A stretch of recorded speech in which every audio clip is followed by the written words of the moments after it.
Un día muy bendecido con la presencia del Señor en tu vida y alrededor tuyo y de los que te rodean.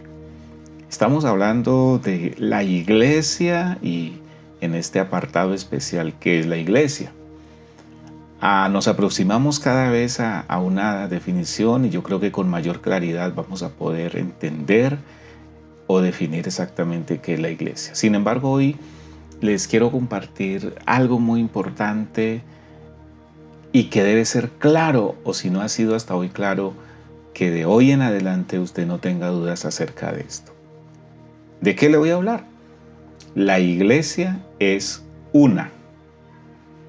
Y esto suena un poquito complicado porque los que de pronto son más nuevos o no tienen mucha investigación acerca de esto dicen, bueno, y entonces en Colombia hay como más de 1000 denominaciones, que está la iglesia que salva, que está la de la unción, que está la del Espíritu Santo, que esta es la de la gloria del Señor. Bueno, entonces la gente dice, bueno, al fin, ¿qué? Bueno, el Estado se va al otro lado y dice, yo no entiendo nada, testigos de Jehová, mormones, gnósticos, adventistas, pentecostales, bautistas y todos, los echa a la misma canasta y dice, esos son los evangélicos, listo. Y la única distinción de pronto más manifiesta es entre evangélicos o protestantes o hermanos separados y la iglesia católica. De pronto allí sí se nota un poquito de diferenciación, pero entre las demás para el Estado eso es la misma cosa. Pues no es la misma cosa. Y yo quiero decir algo que va a sonar no a duda, más bien le invito a sonar a reflexión. En el libro de 2 Timoteo capítulo 2 versículo 19 dice esta palabra: pero el fundamento de Dios está firme teniendo este sello. Conoce el Señor a los que son suyos. Conoce el Señor a los que son suyos. ¿Quién los conoce? El Señor.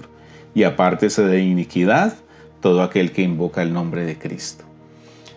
Esto nos da unas dos pautas importantes para que nosotros como que aterricemos un poquito el paradigma de la iglesia.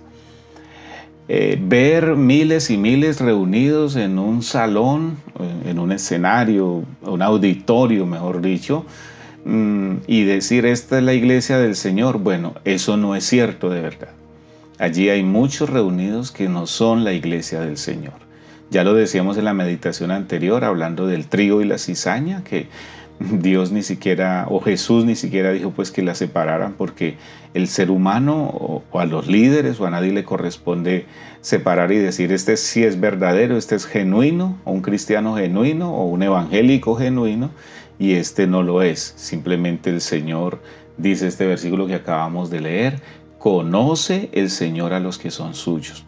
Entonces en cada congregación el Señor conoce a los que son suyos y pues por ende también conoce a los que no son suyos.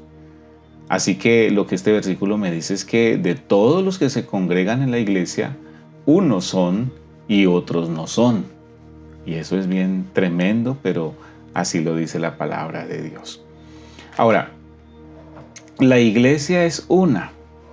No hay 10 iglesias, no hay 2 iglesias, no. El Señor solo tiene una iglesia. Y esto debe ser completamente claro para usted.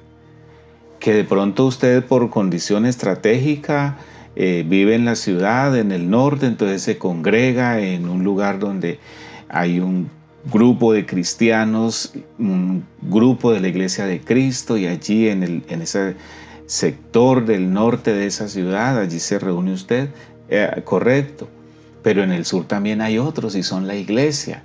Entonces finalmente la iglesia del Señor es todos los redimidos por la sangre de Cristo, que invocan el nombre del Señor, que han reconocido, aceptado a Jesucristo como el Señor y Salvador, creyendo que se hizo hombre, que vino y habitó entre nosotros, que fue crucificado, que fue sepultado, pero que resucitó al tercer día y que fue ascendido por el mismo Padre Celestial y ahora está a la diestra del Padre. Eso, como una base para empezar, es una buena identificación de un verdadero cristiano. Ahora hay muchos que enseñan que Jesús no era el Hijo de Dios, que Jesús no era Dios, que Él era un profeta, que Él era... bueno, ahí ya empezamos a encontrar inconvenientes y a decir de una manera muy fácil, este no es iglesia.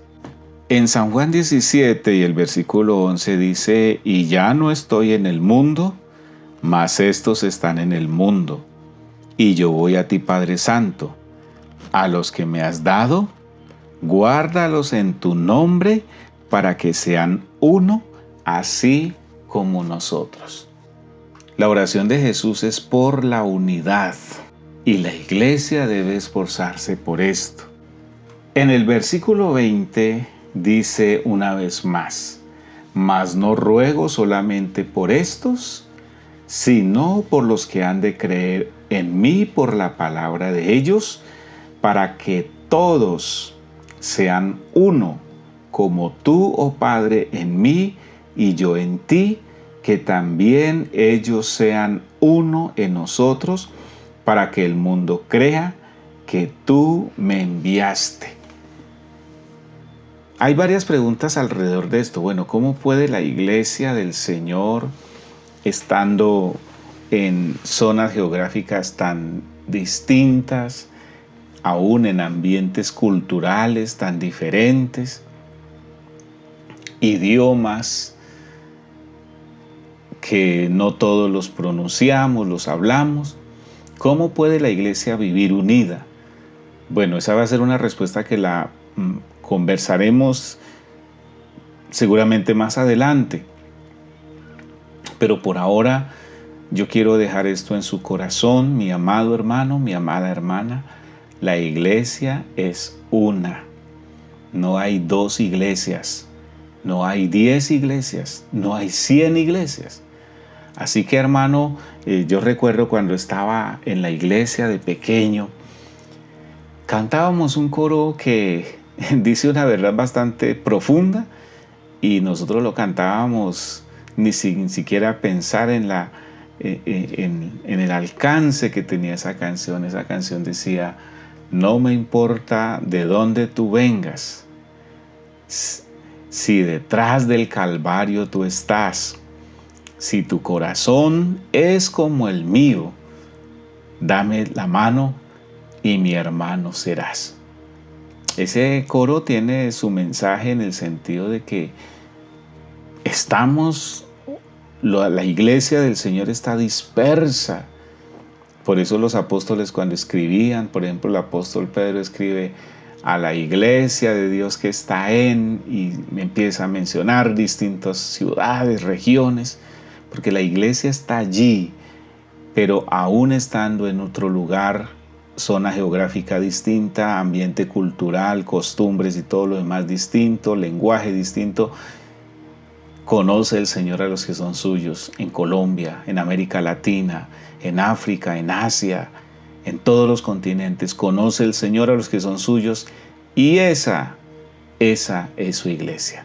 Mis amados, Dios los bendiga y que nos ayude a comprender esa unidad que Dios espera que mantengamos en medio de toda esta compleja diversidad que nos corresponde vivir como pueblo de Dios.